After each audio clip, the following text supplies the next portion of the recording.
acaba de divulgar a mais nova pesquisa de intenção de voto para presidente da República.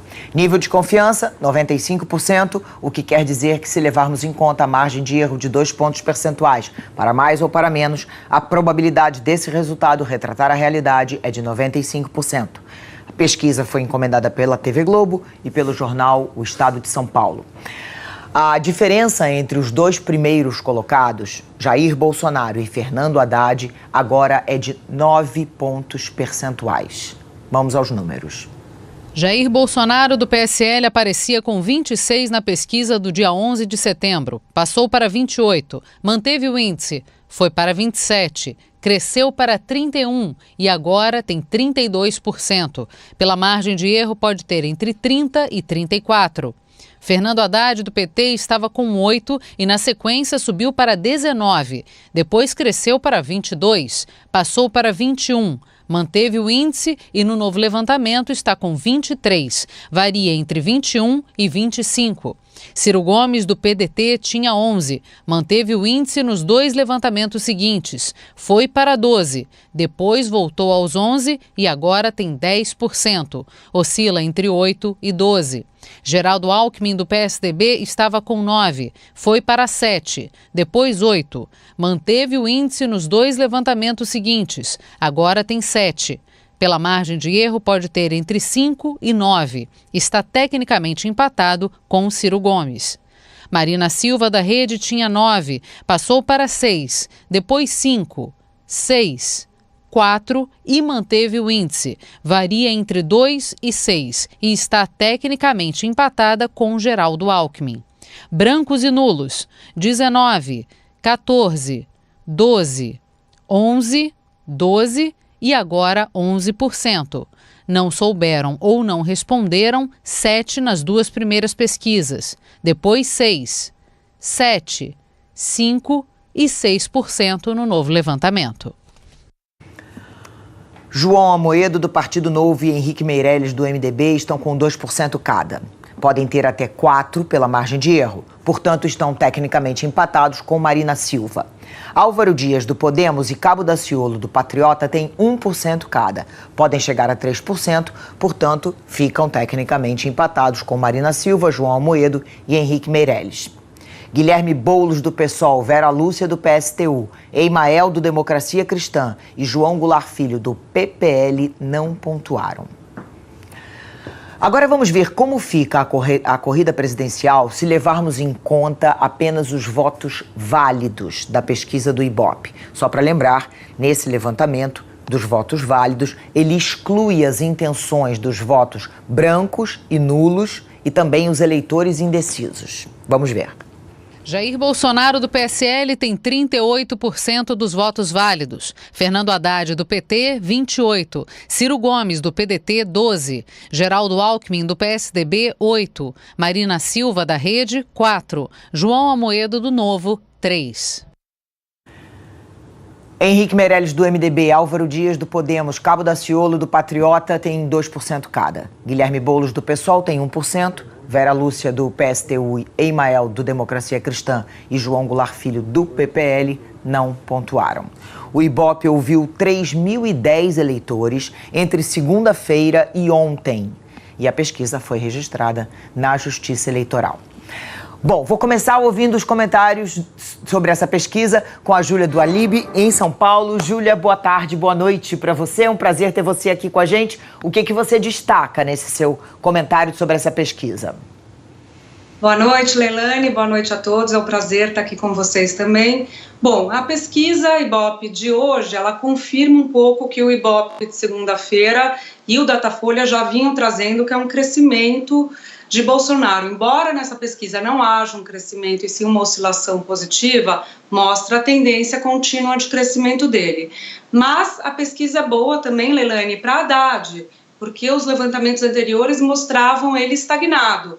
Esse levantamento mostra uma oscilação positiva dele, então ele vai de 21 para 23 e Bolsonaro de 31 para 32 e todo o outro pelotão ali, Leilane, da terceira via, ou estagnou ou oscilou negativamente, deixando mais complicada a vida de quem vem atrás, entre as quais a de Ciro Gomes.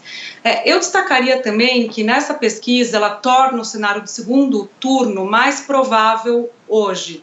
É o cenário mais provável de qualquer maneira, mas essa semana, em razão do Datafolha e do Ibope, muitas campanhas começaram a trabalhar já com a questão do primeiro turno, de Bolsonaro terminar a eleição, ganhar a eleição no primeiro turno.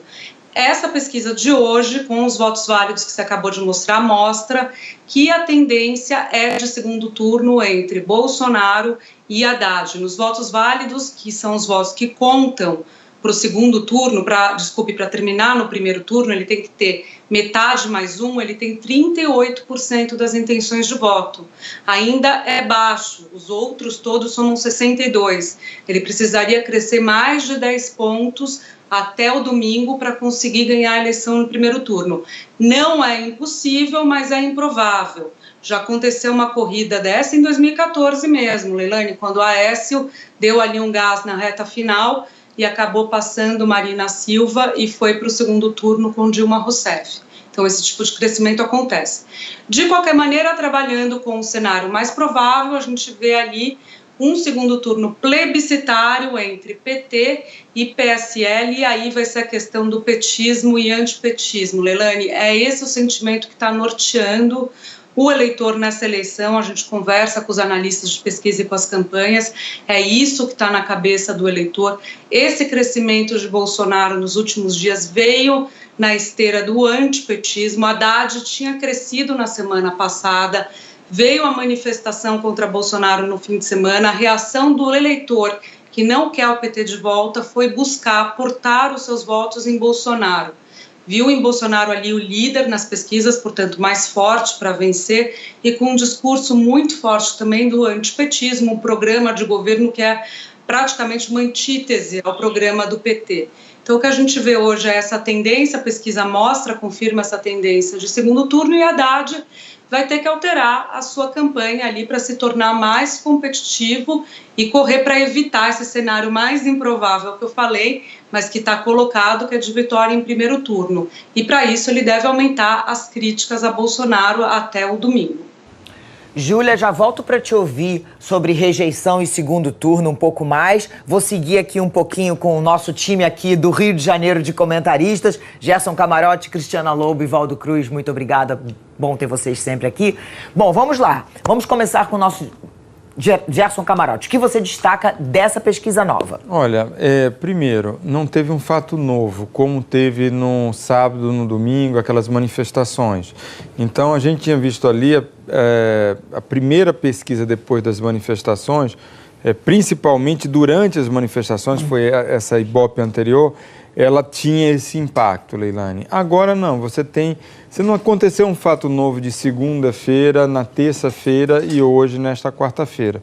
Então, por isso que a gente vê uma estabilidade.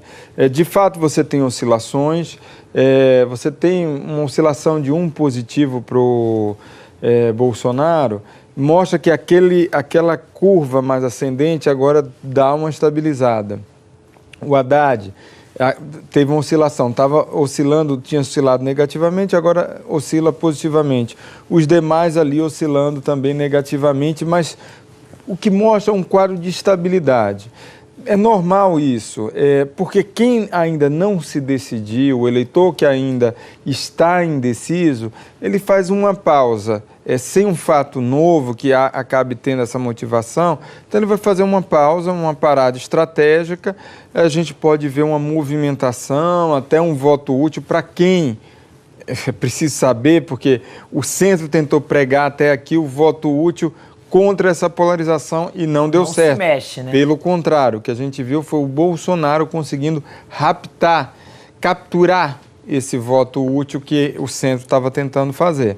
E ver também como é que vai ser essa estratégia final. É muito importante a gente prestar atenção. Se um fato novo dessa semana, sem dúvida, vai ser o debate da Rede Globo de amanhã. Então, é muito importante a gente prestar atenção não só na performance, em proposta, mas também no discurso de cada um dos candidatos, além da própria ausência do Bolsonaro, que hoje foi confirmada. Cristiana. Olha, eu acho que está consolidada a ideia eu falo e eu mesmo já fico com medo do que eu estou falando, de que essa eleição vai para o segundo turno. Porque, como disse o Camarote, não tem uma oscilação muito forte, tem uma tendência, e para ele vencer no primeiro turno, teria de rapar aí esses candidatos conservadores que estão no páreo. Por exemplo, o Alckmin já perde um ponto, pode ser o ponto que ele subiu, mas também teve um ponto dos brancos e nulos que caiu para onde foi. Então, acho que essa é uma eleição de 2 turnos. O pelotão que vai disputar está claro, que é Bolsonaro e Haddad, e aquela ideia que mais o Geraldo Alckmin, também o Ciro, pregaram ao longo desses últimos dias de voto útil neles, isso não funcionou. Então, a estratégia das campanhas, a essa altura, vai ser de tentar mostrar quem é capaz de vencer o Bolsonaro no segundo turno, uma coisa nessa linha. Só que o Alckmin, ele está com um problema. Ele foi quem teve mais tempo de televisão e quem mais bateu, e só tem mais um programa. Ele bateu e o voto foi para o outro lado. Então, não foi para a urna dele. Então, há uma dúvida sobre... Vocês acham que isso desmistificou, por exemplo, essa falácia de que o tempo de campanha na televisão é fundamental? Eu tenho certas dúvidas sobre isso. Eu acho que o problema do Geraldo Alckmin foi a mensagem dele. O tempo era muito alto e poderia ser usado de forma positiva para ele, mas o que aconteceu, eu acho que a mensagem que ele passou não foi a mensagem ali que o eleitorado queria ouvir neste momento. O Mauro Paulino, diretor da Folha, tem repetido muito claramente que os candidatos que têm pontuado na frente lá, tanto Bolsonaro quanto Fernando Haddad, têm um discurso mais indignado, o terceiro colocado mais assertivo. Me falaram que eu te interromper. Falaram que o Alckmin está como um vendedor de cachecol na praia, no verão. Então, o discurso dele está desconectado do que é a realidade do... Então, aí não adianta você ter tempo de TV, porque, por exemplo, o Camarote sempre tem dito isso. Jair Bolsonaro tem um tempo de TV muito pequeno, mas ele teve uma exposição muito grande publicamente, com entrevistas que foi dada, cobertura por causa da questão da saúde dele, saindo do hospital, indo para casa. Então ele teve uma cobertura de televisão muito forte e isso se reverteu a favor dele. Redes sociais também. O Alckmin ignorou as redes sociais. O problema do Alckmin, eu acho que realmente o tempo de TV, para ser bem usado, você tem que acertar a mensagem. Não adianta só ter o tempo de TV se você não souber passar a mensagem que o eleitor quer ouvir nesse momento. A Cris falava ontem a questão sobre a demanda, né? O eleitorado está querendo outra coisa, está querendo ouvir falar sobre questão de segurança, mas não, por exemplo, até o Alckmin tem dados positivos para apresentar sobre segurança, mas ele não incorpora aquela indignação de que vou combater a insegurança nas cidades. Acho que isso marcou. Agora, sobre a pesquisa de hoje, Leilane, é bom a gente notar, olha só, na pesquisa entre sexta e segunda-feira, na semana passada e agora, Jair Bolsonaro deu um salto de 4 pontos percentuais. Se ele mantivesse essa tendência de alta e significativa, ele poderia até sonhar em ganhar no primeiro turno, como logo depois da publicação da última pesquisa Ibope e também do Datafolha, muita gente fala, olha, do grupo do Jair Bolsonaro, ele tem condições de ganhar no primeiro turno, mas só se ele mantivesse esse crescimento. Agora, só oscilando um ponto positivo, fica muito difícil, porque ele teria que ter pelo menos, no mínimo, 13 pontos percentuais daqui de hoje, 4 dias para a eleição, para ele vencer no primeiro turno. 4 pontos por dia. 4 pontos por dia, praticamente. É muito difícil. Agora, também para Fernando Haddad, que vinha crescendo e tinha estabilizado nas últimas pesquisas, essa, apesar dele oscilar só dentro da margem de erro, é um certo alívio, porque ele tinha parado de crescer. Ele vinha crescendo, parou de crescer. Agora voltou a dar uma oscilada positiva ali, 2 pontos percentuais. Isso deve trazer um certo alívio na campanha de Fernando Haddad, porque eles estavam preocupados que chegar no final do primeiro turno muito abaixo. Em queda, né? Eles tinham... Agora, só lembrando, os especialistas, eles recomendam, quando é uma oscilação, esperar mais uma rodada para ver se essa oscilação ela torna uma tendência. Sim, claro, eu entendo. Eu só estou falando o seguinte, o que eu estou querendo destacar é que tinha uma estabilidade anterior. Pior para o Fernando Haddad agora seria manter essa estabilidade. Ter oscilado ali, já é algum certo alívio. Posso estar melhorando um pouquinho aqui. O pior seria ter caído. Qual que era o receio dos petistas? Chegar no final do primeiro turno com essa margem de diferença entre Fernando Haddad e Jair Bolsonaro muito maior do que está hoje. Como é que vocês falam? A boca do jacaré. Se abrindo, exatamente. Isso sinalizaria um segundo turno. Daqui a pouco a gente vai ver a simulação do segundo turno, a gente vai ver também que isso aí pode estar refletindo realmente uma melhora e não só uma oscilação, porque ele tem dados positivos na simulação do segundo turno. Isso pode não ser só e rejeição também. Pode ser rejeição. Então isso pode realmente ter sido um dado um pouco melhor para o Fernando Haddad. E isso para ele nesse momento é importante para que ele não chegue no segundo turno, e pelo visto vai ter, ali enfraquecido no enfrentamento com Jair Bolsonaro. Então eu destacaria isso. E a terceira via... Já era. Terceira via vai ficar na contramão. Vai ficar na contramão. Bom, vou fazer um intervalo rápido, daqui a pouco a gente volta. Intervalo rapidinho, daqui a pouco eu tô de volta com esse nosso time aqui.